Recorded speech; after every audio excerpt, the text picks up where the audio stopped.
Todo el mundo parece estar de acuerdo en que no enseñamos a la gente lo que de verdad haría falta enseñar.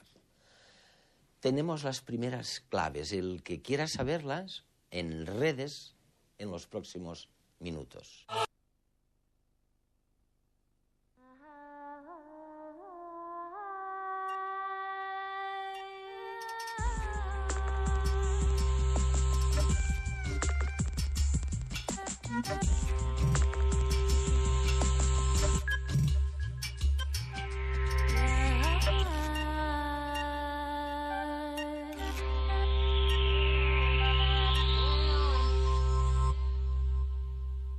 Se está produciendo una especie de consenso planetario sobre la perplejidad, o podríamos decir el desamparo. Por un lado, los psiquiatras, los médicos, los fisiólogos, los terapeutas están llegando a la conclusión de que ellos solos no pueden poner remedio a la deriva actual de la humanidad. Y por otro lado, resulta que los especialistas en lo que serían los contenidos espirituales, la filosofía, los valores, tampoco pueden solos ponerle remedio a esta deriva. Y el consenso es que solo la educación puede cambiar las cosas. Pero estamos hablando no de un cambio del sistema educativo, sino un cambio en la educación de los educadores.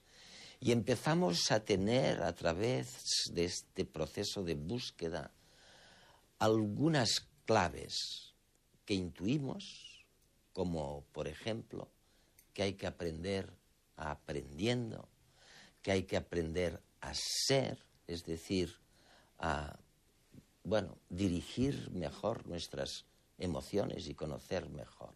Pero todavía no se sabe exactamente cómo hacerlo.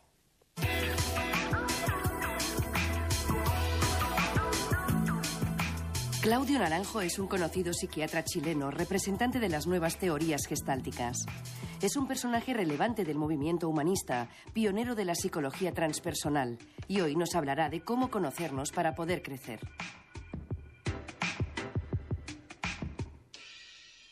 Claudio, hace, varios años que hemos intentado tener esta conversación en Berkeley, donde parece que tú estás la mayor parte del tiempo, ¿no? Estuvimos una vez a punto en Alemania, pero tú viajas mucho, yo también. Y al final, of all places, como dicen los americanos, esta conversación por fin la tenemos aquí en Vitoria, en el norte. Es una alegría poder reflexionar contigo sobre temas en los que tú has trabajado durante décadas, ¿no? Tú conoces, ¿no? Yo no sé dónde lo he visto, pero es una especie de cartoon en donde se ve a unos niños de edad tierna disfrutando y chillando y riéndose, ¿no? Y luego se ve al lado un autobús con gente mayor, con gente adulta, no necesariamente mayor dentro, todos muy serios, tristes y aburridos, ¿no? Y claro, y te preguntas qué ha pasado, ¿no? ¿Qué tipo de crisis ha habido aquí? Sí. Para transformar a esta alegría en esta tristeza, ¿no? Sí, tanto la crianza como la escolarización son enemigas de la felicidad. No es un fin reconocido de la educación ayudar a que la gente sea feliz. No, Todavía queda un poco en el ambiente eso de que la letra con sangre entra. Sí, tú eres médico psiquiatra, ¿no? Sí. Originalmente. Y sí, eso debes saber un poco, ¿no? Bueno, yo me he dedicado a aplicar las cosas que aprendí a través de la psiquiatría al mundo social. Sí. Me estoy transformando en un psicopatólogo de la sociedad, partiendo de la base de que la sociedad está enferma. Y hay gente como tú que dicen, empiezan primero con la medicina, la psicoterapia, y luego los que tienen este afán integrador miran también las recetas espirituales para mejorar la situación. Y al final volvemos al cartoon ese del autobús y con la gente triste y los niños, y al final decís, y tú muy particularmente, el único remedio es la educación, es cambiar la educación. Es más fácil prevenir que curar.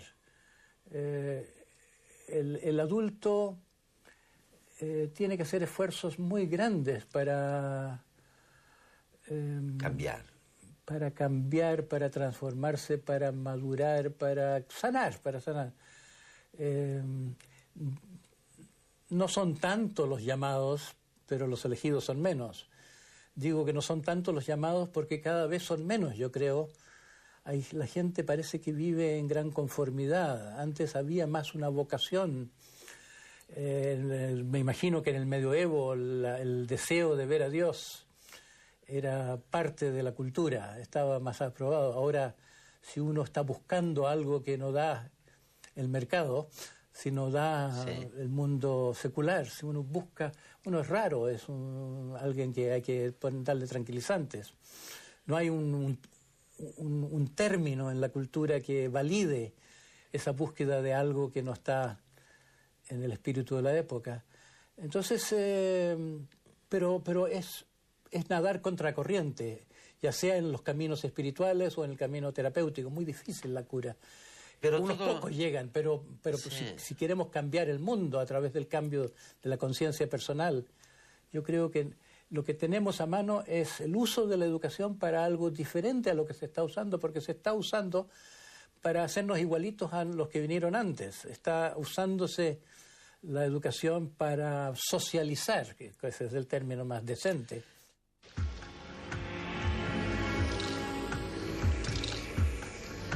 En la sociedad actual tenemos una serie de necesidades que no están suficientemente atendidas en la educación formal. Pensemos que muchos problemas que experimentan los jóvenes y los adultos tienen que ver con estrés, ansiedad, depresión, consumo de drogas, comportamientos de riesgo. Todo esto no queda suficientemente contemplado en la educación formal.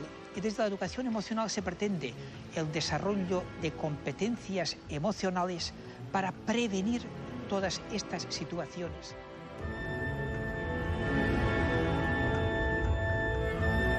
El informe de Lours fue un encargo de la UNESCO a un grupo de expertos presididos por Jacques Delors con la intención de perfilar las perspectivas de la educación en el siglo XXI. En este informe se establecen 4 grandes pilares que son aprender a aprender, aprender a hacer, aprender a convivir y aprender a ser. De los 2 primeros significa que no es suficiente con saber cosas, sino que se necesita saber aprender, porque se tendrá que aprender durante toda la vida. En cuanto al segundo, significa que no es suficiente con saber, sino que hay que saber hacer. Pero lo que más me interesa resaltar es que los 2 últimos, aprender a convivir, va a ser el gran reto del siglo XXI, y aprender a ser complementa este aprender a convivir. Y que de estas dos últimos aspectos, dos últimos pilares, es donde se fundamenta y justifica la educación emocional que estamos promocionando.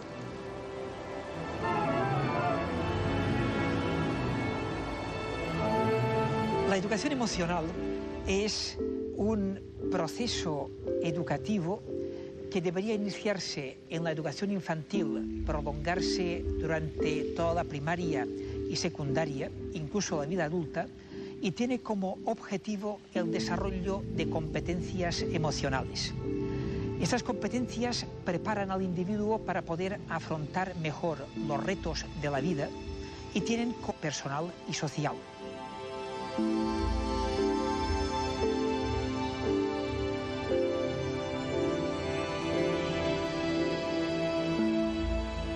El Grupo de Recerca en Orientación Psicopedagógica ha elaborado unos materiales para educación infantil, primaria y secundaria, tanto obligatoria como post-obligatoria. Estos materiales pretenden ser un apoyo al profesorado, aunque consideramos que el profesorado debe recibir previamente una formación específica para poderlos utilizar con todas las posibilidades que tienen. Estos ejercicios pretenden desarrollar, por una parte, la conciencia emocional, es decir, ¿desde qué emoción me relaciono yo con la otra persona? Porque a veces no soy consciente de que estoy ante otra persona y me relaciono desde la aversión o desde la ira.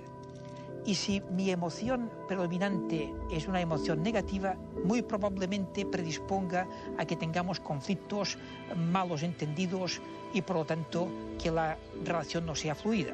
Y como consecuencia me vaya a sentir mal y de aquí se pueden derivar comportamientos incluso de riesgo.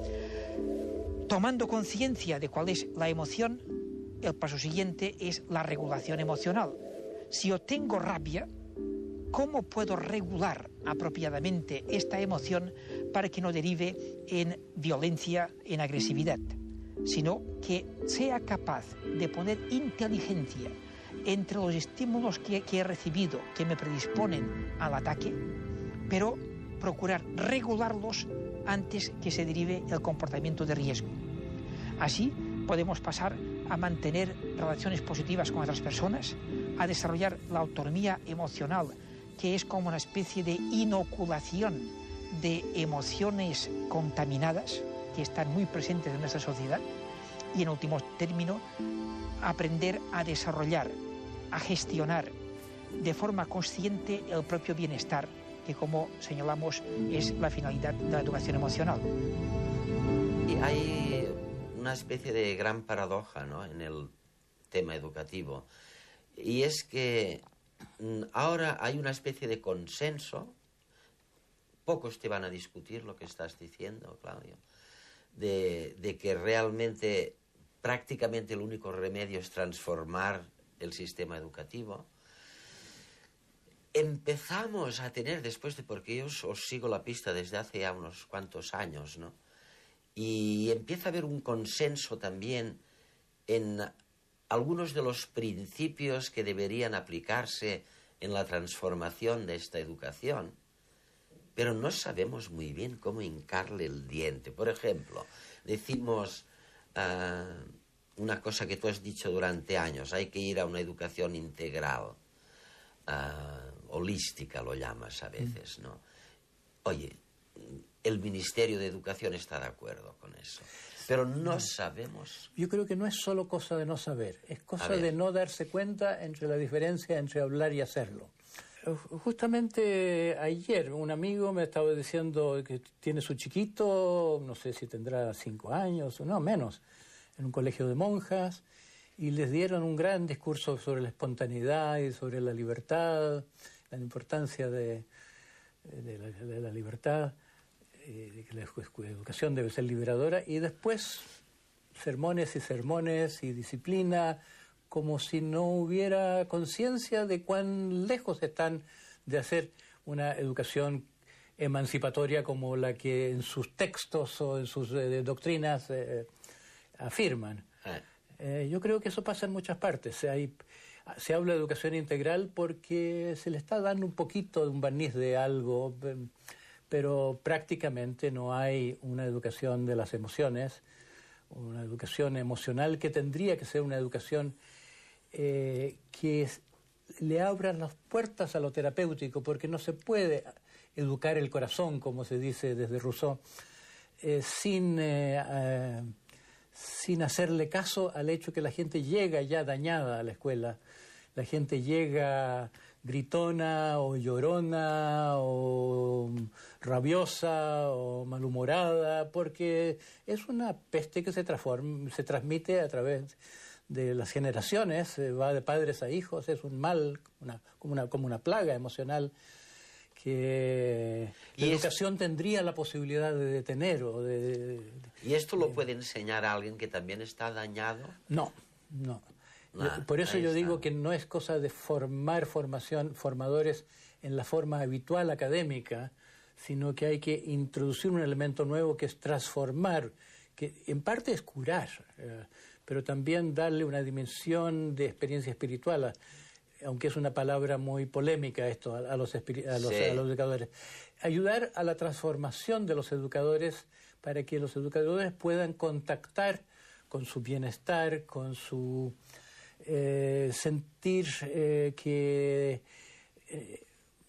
sentirse menos presa de su ego. Me hierve la cabeza. Estoy preñado de cientos de ideas nuevas que emergen de la superficie sin cesar. Tal vez sea posible en cierta medida controlar los pensamientos, pero difícilmente se podrá dejar de pensar. No logro distinguir un pensamiento de otro.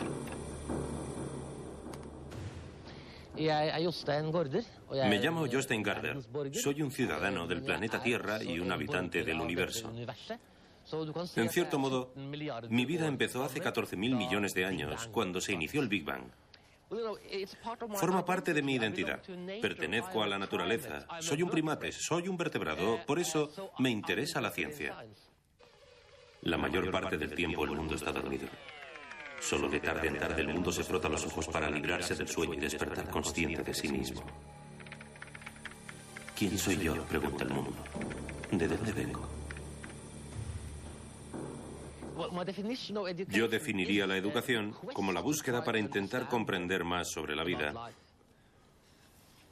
El objetivo de la educación debería ser enriquecer la vida de la gente. No creo que la disciplina o el miedo sean buenas motivaciones para el aprendizaje. Hay, no obstante, algo que debería interesar a todos los seres humanos, independientemente de quiénes sean o de en qué parte del mundo vivan. Sí, querida Sofía, hay algunas cuestiones que deberían interesar a todo el mundo. Sobre esas cuestiones trata este curso. Creo que el profesor perfecto debería ser un buen narrador de historias. Si el profesor supiera contar buenas historias, todos los alumnos serían buenos alumnos. En una escuela perfecta se contarían muchos relatos y creo que el profesor debería incitar a los alumnos a formular preguntas. Hay quien dice que el motivo por el que los judíos han ganado tantos premios Nobel es porque a los judíos se les pide que pregunten lo mismo de 3 maneras distintas. No soy capaz de dejar de pensar. Se trata de algo orgánico, algo que va y viene por su cuenta. Me ahogo en mi propio excedente, siempre estoy a punto de reventar. El cerebro sangra constantemente de nuevas ideas. La emoción es como una chispa que prende por dentro. Puede ser negativa, puede ser positiva, pero si salta la chispa son emociones. El amor sin duda es mi emoción favorita. El miedo me parece la peor emoción. Para enseñar, la emoción más importante es despertar la curiosidad de la gente, de los estudiantes. Se tarda miles de millones de años en crear un ser humano y solo se tarda segundos en morir. Si tuviera el poder para hacer una cosa por la Tierra, lo que haría sería preservar la biodiversidad. Lucharía contra la extinción de especies. Si tuviera que darle un consejo al mundo, mi consejo sería proteger el medio ambiente. Dejar el planeta en un estado mejor que el que hemos heredado.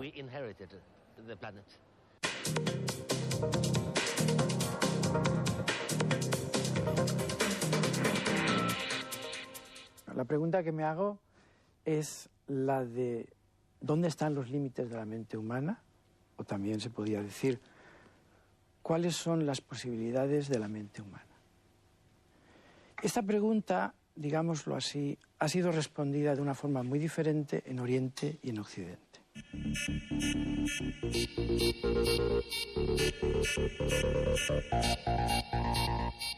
Vicente Simón es catedrático de psicobiología en la Universidad de Valencia. Ha trabajado durante muchos años en farmacología de la conducta. Ahora se interesa por la conciencia, por la meditación y sus aplicaciones.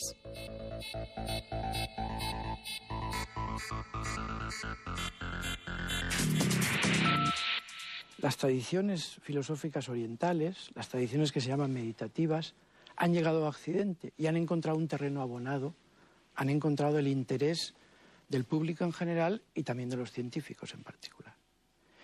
Entonces, actualmente lo que estamos viendo es esa conjunción entre la filosofía oriental y la ciencia occidental. El estudio neurobiológico de la meditación, es decir, saber qué está pasando en el cerebro cuando hacemos meditación.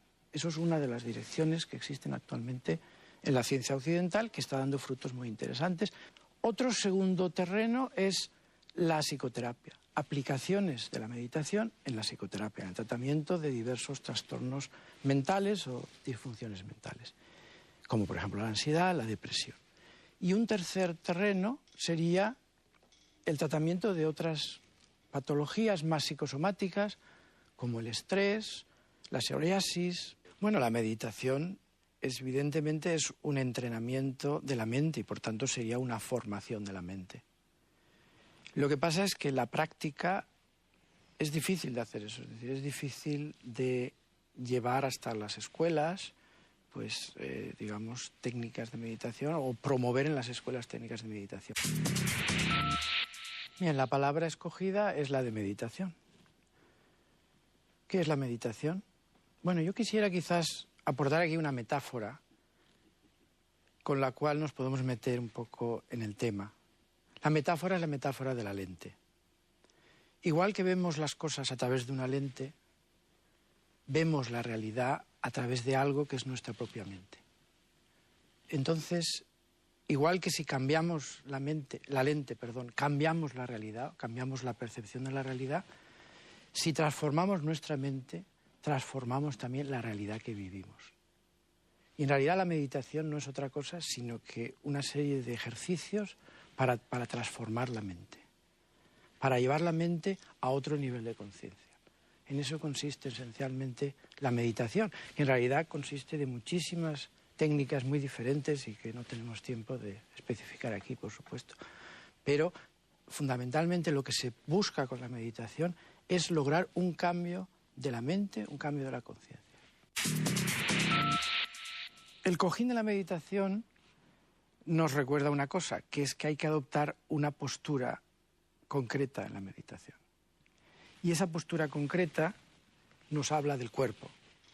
Entonces, en la meditación es muy importante el cuerpo, lo que estamos haciendo con el cuerpo. Y es muy curioso ver cómo se está descubriendo, cosa que han sabido desde siempre, desde una forma no científica en Oriente, pero se está descubriendo de forma científica en Occidente, que existe una estrecha relación entre los movimientos, la postura, la respiración, las emociones y la propia mente. De tal forma que forman todo como una unidad y que si tú cambias alguna cosa en un sitio, cambia todo lo demás. Es decir, que quizás una de las formas más sencillas de cambiar la mente, curiosamente, es cambiando el cuerpo. Una de las formas más sencillas de influir sobre las emociones es actuando sobre la respiración, haciéndose consciente de la respiración. Por eso, cuerpo, movimientos, respiración, emociones y mente es toda una unidad. Y yo creo que eso es una de las cosas que se tienen que investigar más en el futuro cercano para ver cómo se le puede sacar partido a esa profunda interrelación. Bueno, el lugar que he elegido es las cataratas de Iguazú, en la frontera entre Argentina y Brasil. Simplemente porque es un lugar grandioso y es un lugar en donde se puede apreciar el espacio. ¿Y por qué es tan interesante el espacio? El espacio externo es interesante porque nos lleva al espacio interno. Y el espacio interno es el lugar donde realmente habitamos, el lugar donde vivimos. Y vivimos tanto mejor cuanto más espacio interno tengamos. Es decir, si como muchas veces hacemos los seres humanos, eso lo hacemos muy bien, que es construir una jaula y luego encerrarnos dentro, pues eso no es bueno.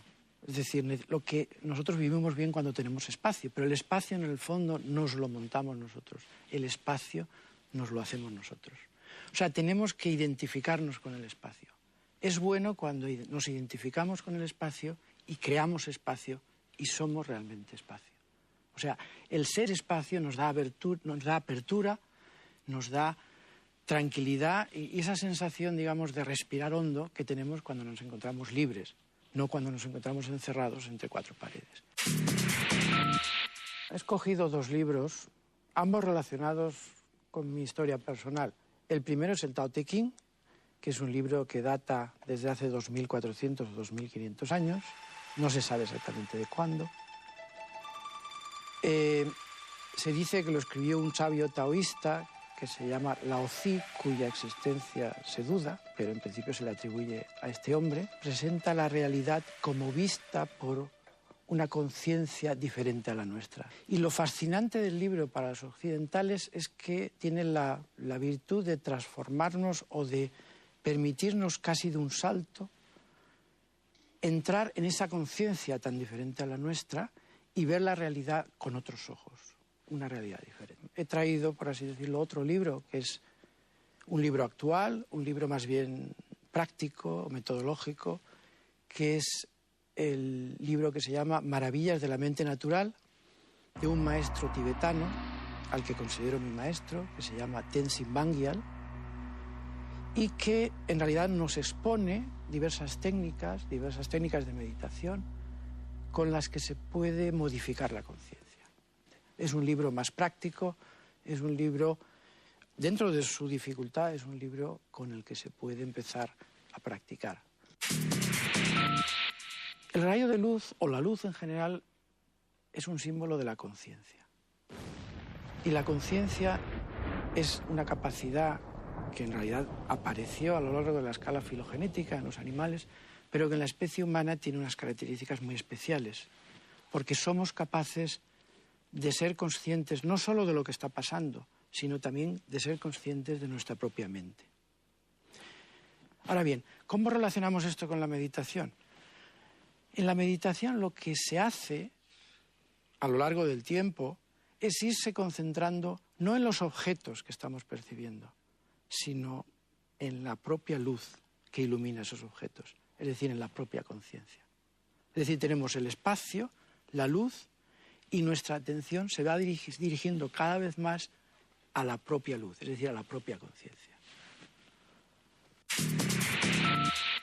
Lo que estamos asistiendo ahora es al encuentro entre esas dos grandes, digamos, civilizaciones, la oriental y la occidental, y ese encuentro supone que la ciencia va a ir estudiando por una parte y asimilando también lo que son las grandes tradiciones filosóficas orientales. Como dice Dalai Lama en uno de sus libros más recientes, en realidad la espiritualidad y la ciencia tienen la misma meta, que es la búsqueda de la verdad.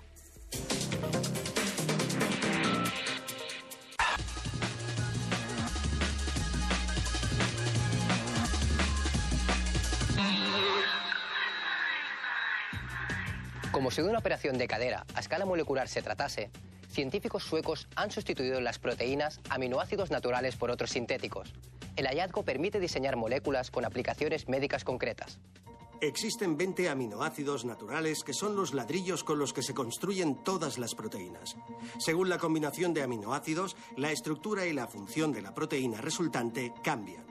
Científicos de la Universidad de Uppsala han demostrado ahora que es posible reemplazar aminoácidos clave en la estructura de una proteína por otros fabricados en el laboratorio. El estudio se realizó con una enzima implicada en la eliminación del cuerpo de compuestos cancerígenos. Sustituyendo un único aminoácido por otros artificiales, han conseguido una enzima mucho más activa y otra inactiva. La investigación abre la puerta al diseño de moléculas con estructuras y propiedades concretas con multitud de aplicaciones en biotecnología.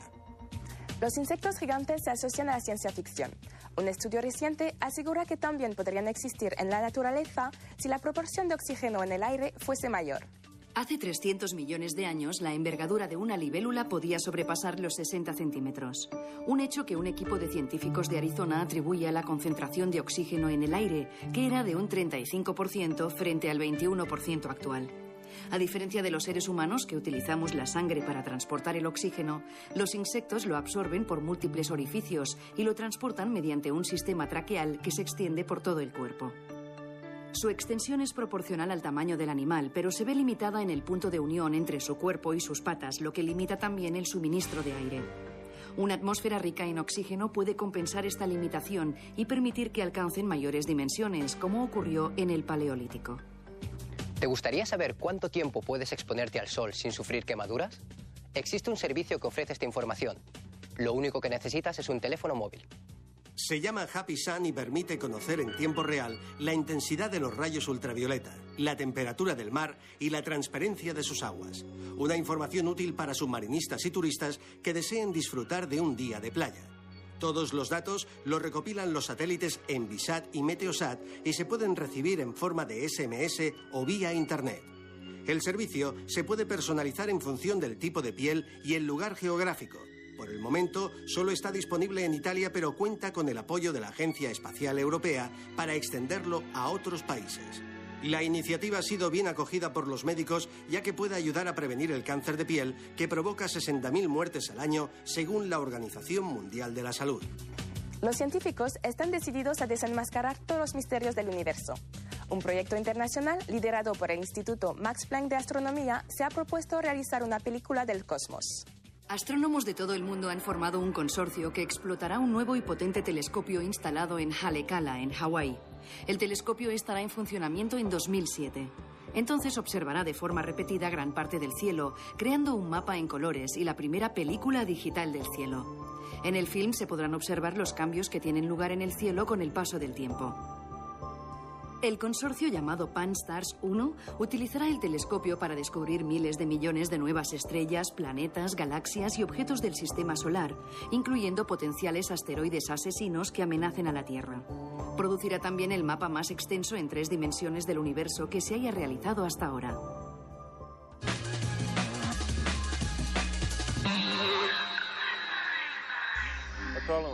Un problema actual en las sociedades humanas es que hemos perdido la relación directa entre nosotros, nuestras mentes y nuestros cuerpos.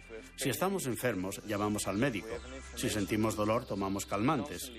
Dependemos de otras personas, lo cual es lógico porque no tenemos todo el conocimiento. Por supuesto, se debe consultar al médico cuando es necesario. Sin embargo, hemos descubierto que podemos hacer mucho más por nosotros mismos de lo que la gente cree habitualmente. El pensamiento es el producto de la interacción eléctrica entre los millones de células del cerebro. Por tanto, lo que pensamos tiene un soporte físico y se relaciona con una arquitectura neuronal determinada, la cual conecta también con el resto del cuerpo. El campo de la medicina conductual es el campo de la ciencia que estudia la relación entre el cerebro y el cuerpo. En este campo se hacen muchas investigaciones para intentar comprender cuál es exactamente esta relación de una forma científica. Un ejemplo es el estudio sobre los secretos y el cuerpo y la enfermedad. Parece ser que la gente que tiene muchos secretos violentos, importantes, tiene más probabilidad de desarrollar enfermedades psicosomáticas. La relación entre estos dos factores es probablemente el sistema inmune. Muchos estudios ya han demostrado que la ansiedad que nos producen algunos pensamientos negativos se expande más allá de nuestra mente. El estrés influye en ciertas hormonas y a la larga es capaz de hacer debilitar nuestras defensas. Los secretos no son algo que se tiene durante un día, sino que se guardan durante años. Lo que la gente hace es intentar suprimir el pensamiento, no volver a pensar en eso más. Muchos estudios en psicología muestran que cuanto más intentas no pensar en algo, más piensas en ello. Cada vez que piensas en lo ocurrido, te sientes mal y quieres hablar de eso con alguien, pero no puedes. Así que lo que experimentas es una pequeña y corta reacción de estrés. Pero esta reacción ocurre varias veces al día durante muchos años, con el resultado de que es un proceso acumulativo que puede inducir la aparición de una enfermedad psicosomática. El sistema inmune no funciona de manera óptima, causando alergias, problemas de piel, úlceras e incluso en algunos casos se ha tenido constancia de gente que ha desarrollado algún tipo de cáncer debido a esto. Estos datos pueden ser el punto de partida hacia una nueva medicina en que los factores emocionales, mentales y físicos sean determinantes en el diagnóstico y tratamiento de muchas enfermedades.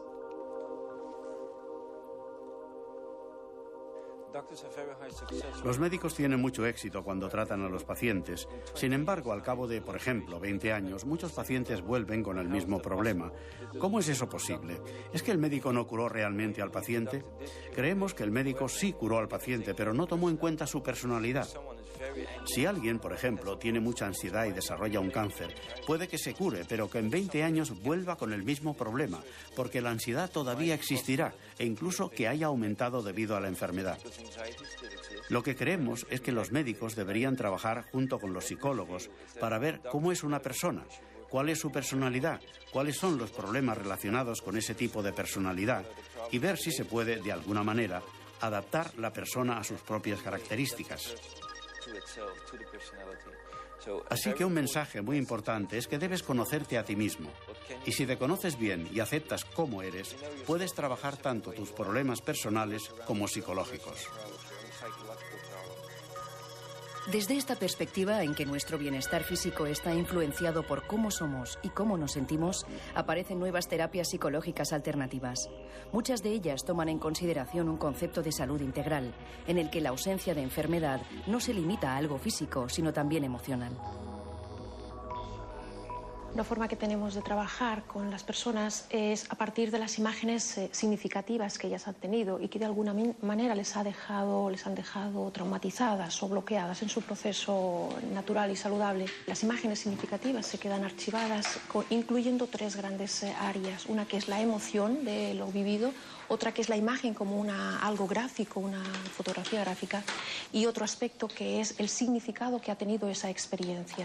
En un primer momento estas imágenes se graban con estos tres aspectos, con estos tres componentes, y de una forma saludable quedan disponibles los tres. Sin embargo, lo que ocurre con el tiempo es que cada uno de estos tres aspectos se van a diferentes lugares, se archivan en tres diferentes lugares, no permitiendo que se accedan juntos, es decir, se disocian. Entonces, en nuestros trabajos lo que tratamos de hacer es volver a la persona a unir mediante la reevocación de esa experiencia para que conecten esos tres componentes, y eso en sí mismo es saludable porque libera la tensión que en su momento se produjo y que queda disociada. Lo que hacemos al principio es un poco de rueda de confianza de grupo, nos miramos, nos conocemos. Después, en una segunda fase, entramos en el movimiento y el objetivo aquí es desbloquear el cuerpo y hacer que el cuerpo sea un aliado para el trabajo posterior. Y es en el cuerpo o es a través del cuerpo donde muchas veces o el cuerpo ayuda o no permite que salgan pues algunas experiencias más difíciles que se han producido en algún momento. En una tercera fase ya pasamos a la relajación, y a través de la relajación lo que pretendemos es que este cuerpo que a veces aguanta y no permite, pues entre en un estado de paz, donde permita que fluidamente las imágenes que están escondidas o están grabadas de estas experiencias que pueden haber sido traumáticas, pues fácilmente puedan acceder a la conciencia de la persona. Y después lo que hacemos es que a través de una guía, guiamos a la persona a través de una visualización para que pueda contactar con estas experiencias, y a través del dibujo y a través de la parte más artística y plástica darle un simbolismo que luego nos va a servir para racionalizar todo eso. Y siempre la pretensión es que a través del cuerpo, contactando con la emoción y luego la racionalización y la significación que le damos, permite a la persona integrar experiencias y por lo tanto encontrarse mejor, tanto emocionalmente como físicamente, y poder superar pues dificultades que pueda tener. Pero en unos momentos en donde la gente se queja tanto de falta de disciplina, de valores, de delincuencia, de violencia, enaltecer o fomentar esta independencia, ¿no lo ves como No, yo creo que extraño? hay bastante prueba experimental de que se puede tener una educación muy libre que redunda en una mayor disciplina que la educación disciplinaria, cuyo resultado en el fondo es una disciplina solo superficial, con mucha rebelión y con mucha resistencia al hecho mismo de aprender. Hoy en día la crisis de la educación en parte es que la gente no quiere aprender. Los estudiantes están desarrollando dislexias, trastornos de la atención, toda clase de síntomas, para qué decir los síntomas normales de la neurosis. Todo eso porque ya no soporta más que se le alimente en forma forzada algo que no viene desde el interés, que no viene desde la iniciativa propia. Entonces está en los pedagogos más libertarios, claro, tienen mucha convicción de que al niño hay que, en vez de que enseñarle, hay que ayudarlo a aprender. Hay que poner el acento más en el aprendizaje natural, que los niños que tienen mucha curiosidad, mucho deseo de aprender, y que la educación actual los imbeciliza. Dijo, ¿me recuerdas la frase de alguien cuando, no recuerdo quién era, que dijo, en cuanto has enseñado algo a un niño, has impedido que aprenda? Exacto. Hay maduración y hay condicionamiento. La educación actual es condicionante.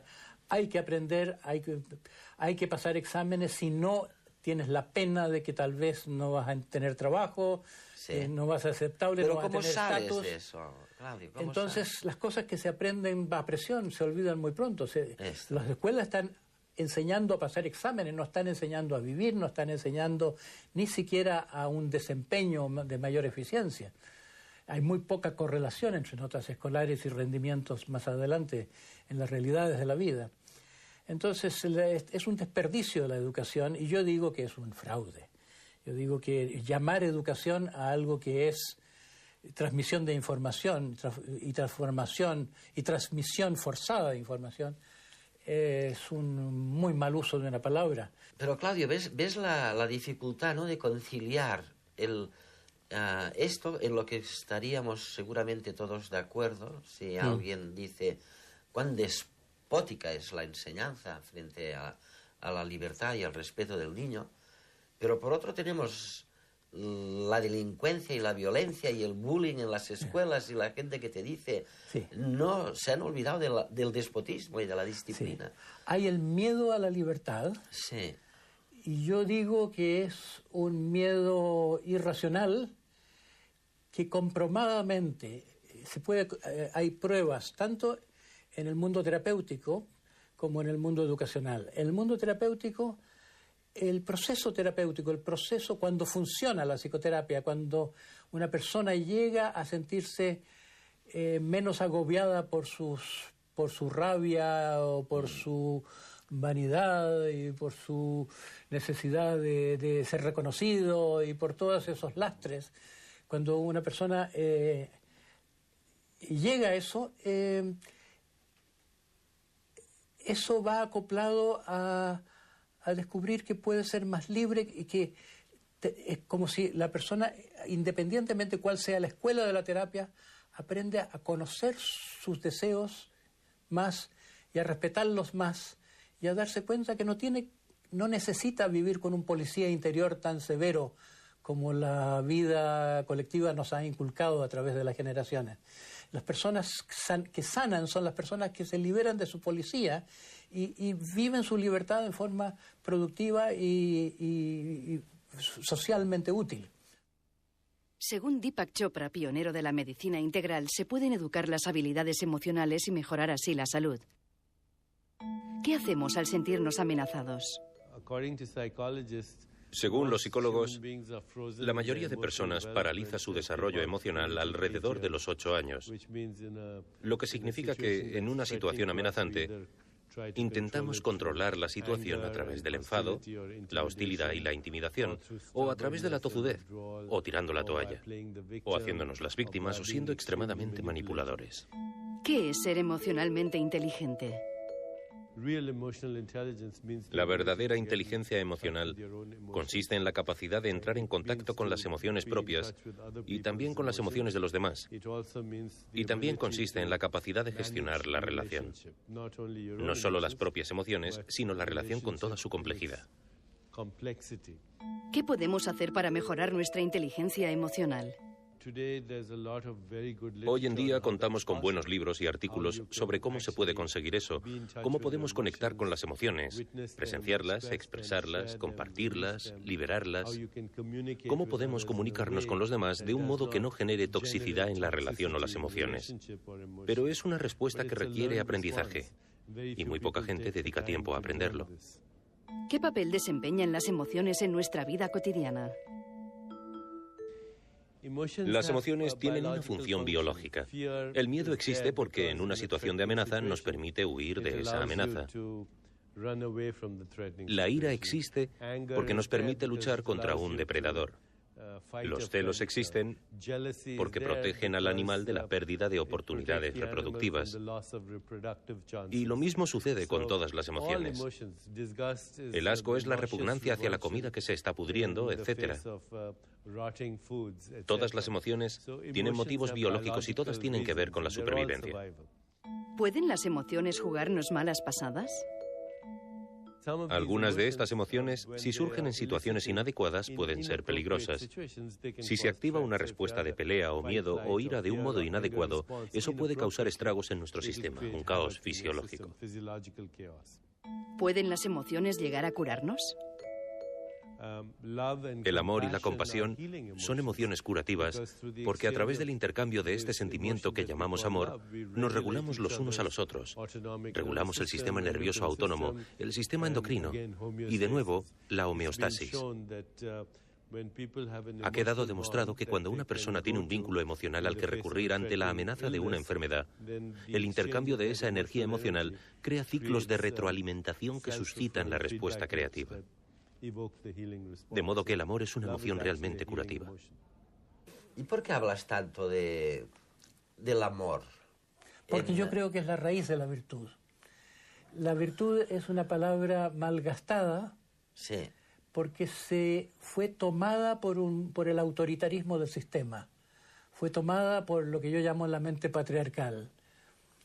Cuando se dice tienes que ser así, tienes que hacer esto y no debes hacer lo otro, el contenido de todas esas normas, por bueno que sea, está contaminado por el espíritu de la normatividad que le hace sentir al individuo esto es un decreto policial, no es algo por tu bien. Entonces, yo creo que ya estamos en un momento histórico que hemos creado anticuerpos ante eso, estamos alérgicos a que se nos trate autoritariamente, y la palabra misma virtud no tiene prestigio. En este momento se reirían de uno si quiere plantear... Ser virtuoso. Sí. Mi idea es que lo que se necesita es una educación para la virtud sin moralismo, pero la única forma de hacer eso es a partir del amor. Como que la raíz de la virtud, la raíz más prepatriarcal, digamos, de la virtud es la salud amorosa. Yo lo digo que es el buen amor, pero le estoy dando un giro diferente al arcipreste de Ita. Él decía que el buen amor es el amor de Dios, a diferencia del amor carnal. Yo digo, el buen amor es la integración de los tres amores, de los tres aspectos del amor, que son el amor al prójimo, que es el amor materno, el amor que ve un tú, o que le da al otro la calidad de otro yo, que es un amor mamífero, digamos, el amor de nuestro cerebro emocional. El segundo, el eros, que es el amor pagano, el amor freudiano, el amor que de los enamorados, que tiene que al centro el goce. Es como si hemos criminalizado tanto el goce que le hemos quitado el valor potencialmente sagrado al amor, no solo al amor erótico, porque no es el amor genital, es al placer, que es esto, el niño interior que quiere ciertas cosas, como las plantas que se orientan hacia la luz. Las plantas sabiamente buscan la luz. Nuestros organismos, el placer está en nuestro ser como una brújula también. Tenemos una sabiduría organísmica, tenemos una manera de fluir con la naturaleza que está ya perturbado porque ni siquiera sabemos lo que queremos. ¿Y el tercero? Y el tercero es el amor a lo divino, pero que no necesita estar interpretado como un amor a Dios de acuerdo a ningún credo determinado. Hay el amor a los valores, el amor a la justicia, el amor a la vida, el amor a la belleza, el amor al bien, el amor, digamos, el amor que mira al cielo en lugar de mirar a la tierra. La tierra es la compasión, al cielo es la devoción. Entonces, mi idea es que somos seres tricerebrados, tenemos un cerebro primitivo reptiliano, tenemos un cerebro medio mamífero, tenemos un cerebro moderno, humano. E integrado, ¿no? Y que estos no solo tienen que ver con el pensar, con el sentir, con el querer y con la instintividad, con lo biológico, sino que también tienen que ver con estos tres aspectos del amor. Y que estos aspectos del amor están desequilibrados en todas las personas de acuerdo a su tipo psicológico. Hay personas que aman más en forma erótica, son los don Juanes de la vida, ¿no? Criaturas de deseos, a divertirse, son golosos, por ejemplo, o lujuriosos. Hay personas que son más volcados al amor al prójimo, hay personas que son más admirativos.